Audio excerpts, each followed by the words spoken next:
Most people would not have the guts to say what this man did and stand up to the HOA like he did, but oh my goodness, this is such a cool story. It is called Homeowners Association Doesn't Care About My Health, But How Dare My Flat Look Nonconformist by Gingerbread Man 13. Get ready, it's a fun one. This happened 5 years ago. It's a long one, but it's worth the read, or at least I think so. First, a bit about me. For the story's sake, you can call me Alex. I was a 29-year-old male at the time. I'm generally very friendly and accommodating, and I try to avoid confrontation where possible and always try to do things in a peaceful and patient manner. Now, on to the backstory. I lived in a gated community comprised entirely of multiple blocks of small apartments. Every block of apartments looked exactly the same as the other blocks of apartments around it. They were a few floors high, and I lived on the first floor. And in America, first floor is the ground floor. Where I lived, the ground floor is on the ground, and first floor is the second floor in the States. So I lived one floor above ground floor.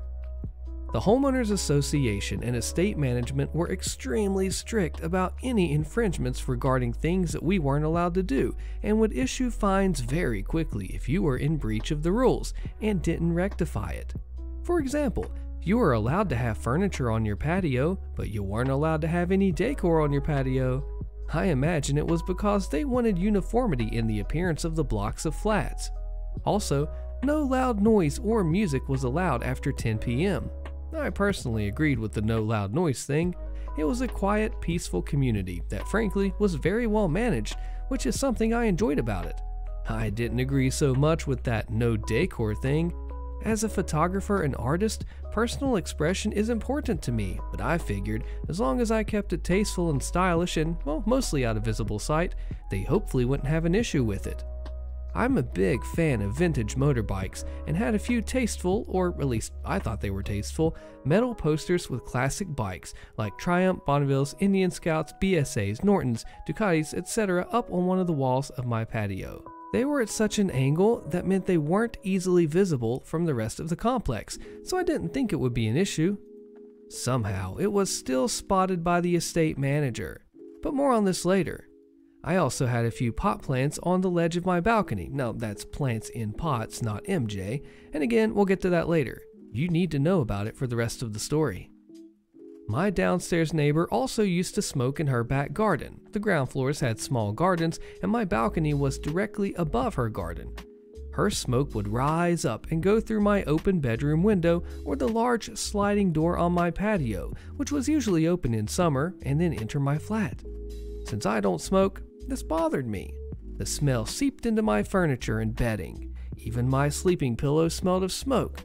I politely spoke to her in person about it, and she apologized for the inconvenience, but never stopped doing it. She was actually a very friendly lady. She was never horrible. I just suppose she was nice enough to be friendly, but not nice enough to stop doing it. So I decided to take it a step further, and I emailed the manager of the gated community to ask if there was something that could be done. The following is the email transaction between myself and the manager, who I'll call Nicole. Good day. I stay in Unit 117 on the first floor, and my downstairs neighbor who lives on the ground floor, although being a very friendly old lady, has a nasty habit of smoking in her patio. My issue is that in the summer with the heat, I leave my bedroom window and sliding door open to keep my flat cool, and the fumes from her cigarettes are constantly rising up and entering my apartment. I am not a smoker, so this bothers me. My flat smells as if a smoker lives there. Now my question is there any rule or law that says that she can't smoke in her patio due to her smoke entering my flat?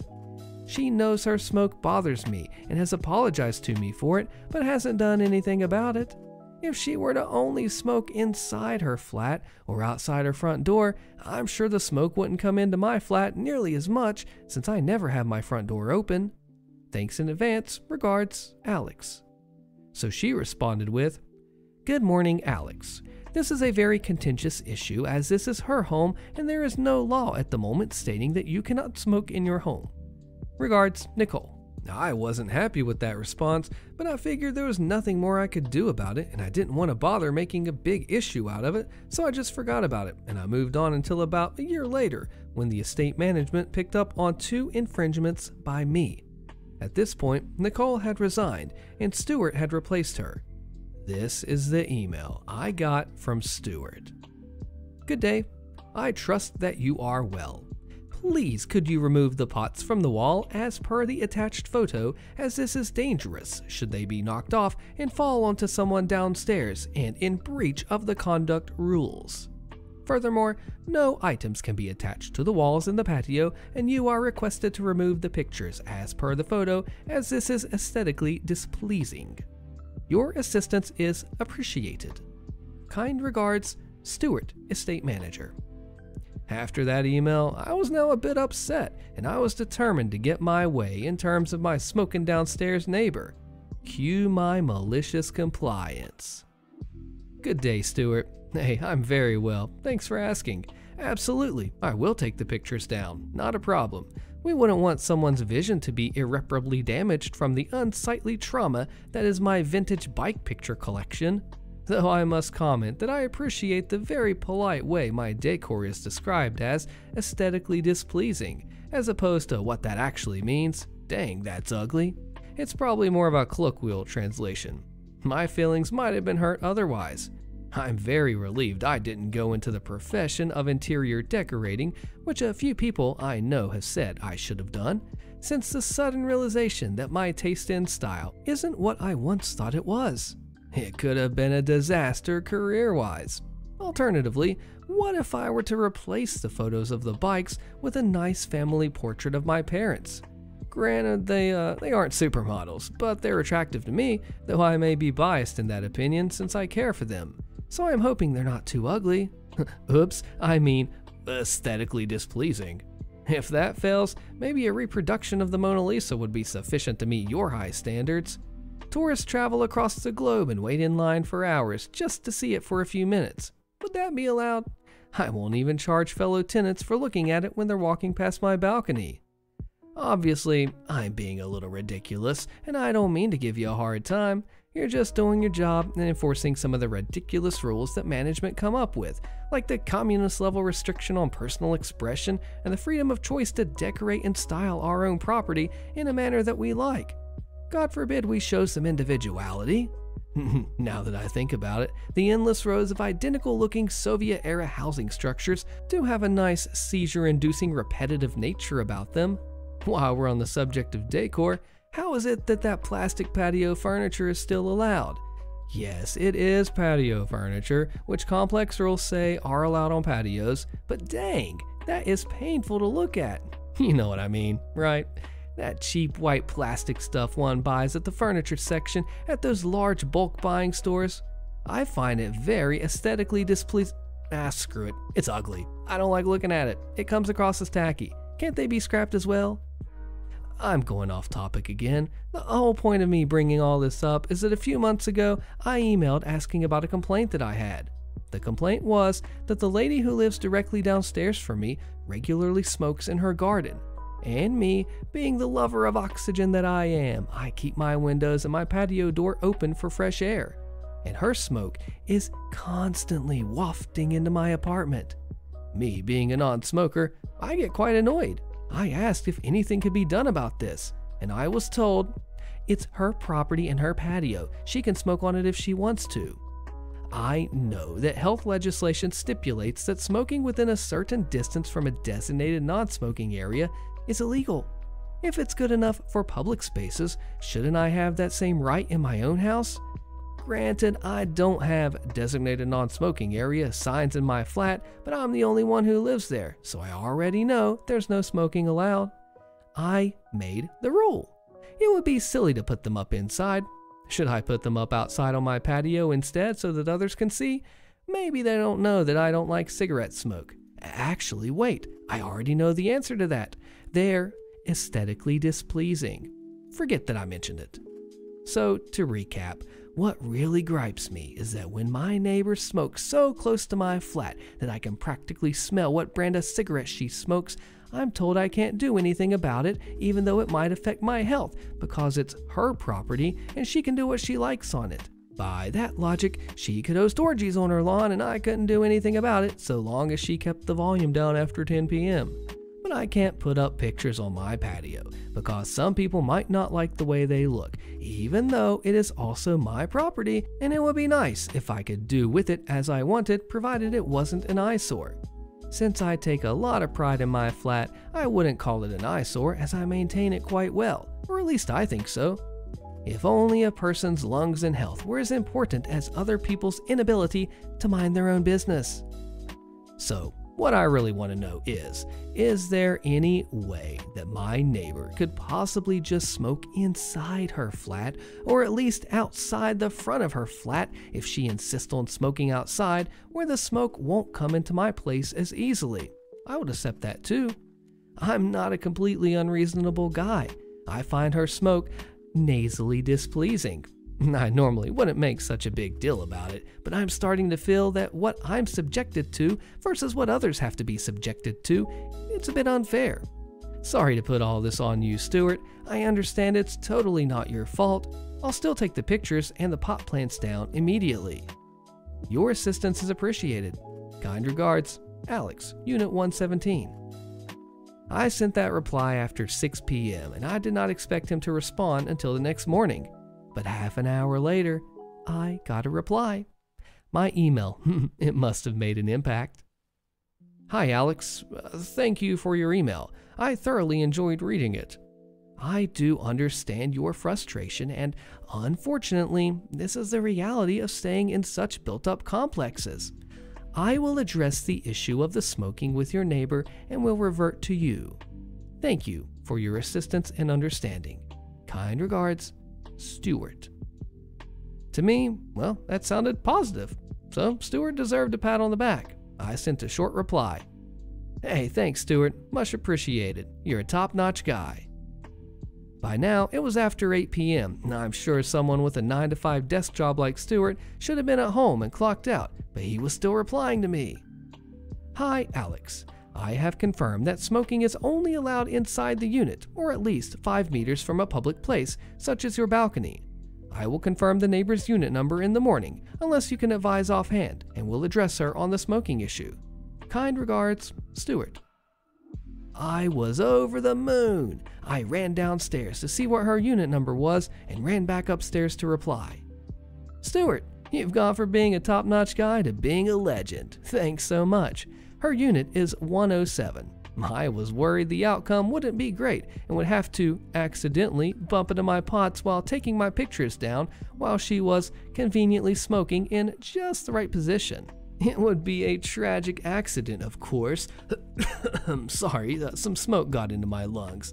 Though that would be a lot of effort, since I've already taken the plants and pictures down, and I would have to put them all up again to make the story sound believable to the police, because they would no doubt interrogate me on a suspected murder with a pot plant. And that's frankly too much effort. Luckily, I don't have to resort to that. Thanks again, Stuart. Your hard work has kept me out of prison.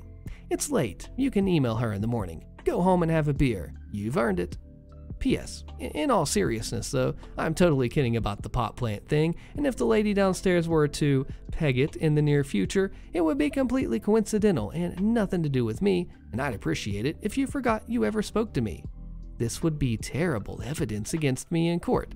I mean, I dislike smokers, but I wouldn't kill them. I'm not crazy.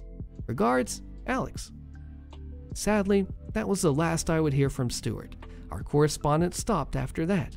I felt we had developed a bond, and it ended as quickly as it has begun. I only lived in that estate for another 2 years and had no more issues with the downstairs neighbor or her cigarette smoke. I now live in the suburbs in a lovely house with my wife and have no downstairs neighbors to complain about and no stewards to tell me what I can and can't do. I will treasure our time together. I hope wherever he is, he has our email thread printed out and pinned on his office board above his desk and thinks of me fondly whenever he looks at it. You can't put a lien on your house, not in your community. Posted by Tough Cookie 24/7. So this happened years ago when I was in elementary school, so maybe 15 years ago, and I was living in Florida at the time. Anyone who lives in Florida knows how often new gated communities just pop up. So our neighborhood was established and has been before I even moved into the house. The house once belonged to my uncle. We had a neighborhood watch, but no HOA. The gated community was finally built and the people were moving in. Now, we don't have a bad neighborhood, but we had some strange colored houses, lime green and magenta with giant metal lizards hanging all over it is an example of one. Our house was simple, hand brick and half concrete painted white. It stood out compared to some of the other houses. The new gated community is an HOA community. They thought that they ruled over all. Soon, people in our neighborhood were receiving fines for their house color choices, their unsightly cars, not approved mailboxes, and other nitpicky things. My parents received some for my dad's boat being in the driveway, and even our unruly yard.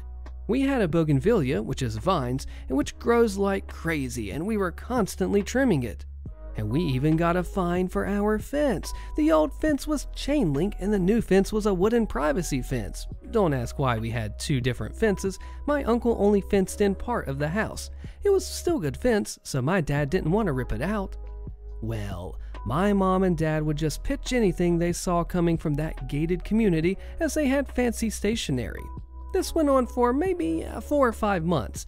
We would receive fines for not meeting HOA standards and other violations. We talked to our neighbors and they received them too. They tried to call and complain but were given the runaround and decided to pitch the mail as well. My mom received a phone call from her bank. They started to question her about the lien on the house that had just appeared in the system. My parents had less than a year left on their payments for the house. They always paid extra every month for the house loan and were always on time. My mom was super confused and said that there shouldn't be a lien. We don't have any reason for there to be a lien.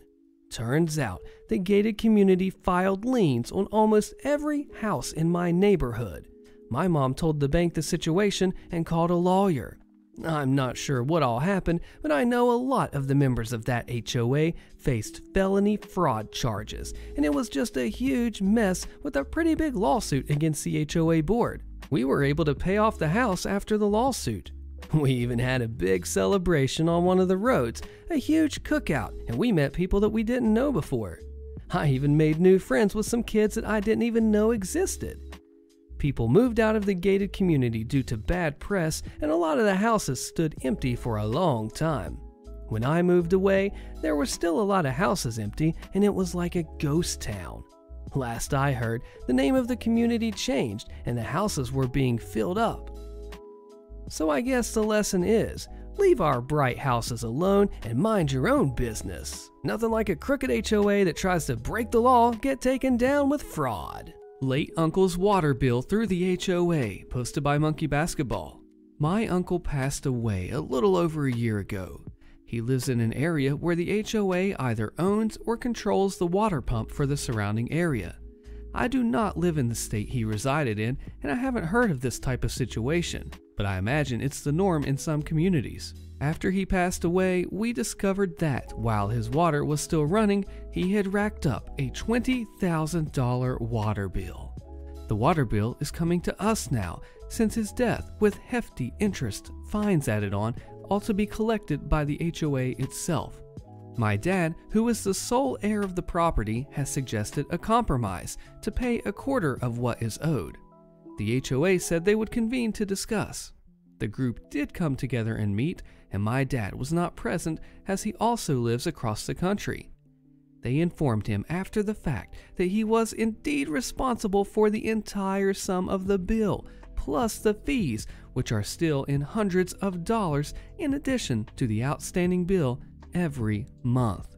They also went on to explain that my uncle was a difficult person to have in the area. He had unsavory people in and around the property, which sadly is the truth that we know of, and had to contend with ourselves as family members. Drug use and mental illness do not make for an excellent neighbor. However, it is stated in some of the documentation that my dad did receive that an unpaid bill for your water through this HOA would result in water shutoff. Never have we seen the water shut off in any of my dad's prior visits or subsequent long stay after his brother's passing, when he worked to rehab the house, as well as do an enormous amount of work to clean up the property.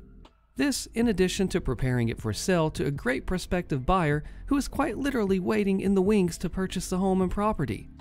My question is, what exactly would others do here? My argument, and I haven't thought it beyond this for a short time, is that some of the rules and regulations of the HOA are being adhered to, including charges and interest fees going to the property owner for unpaid or late water bills. And yet, the other rule that we believe exists, which says that a water bill unpaid for a certain amount of time will result in water shutoff, was a rule that they did not adhere to.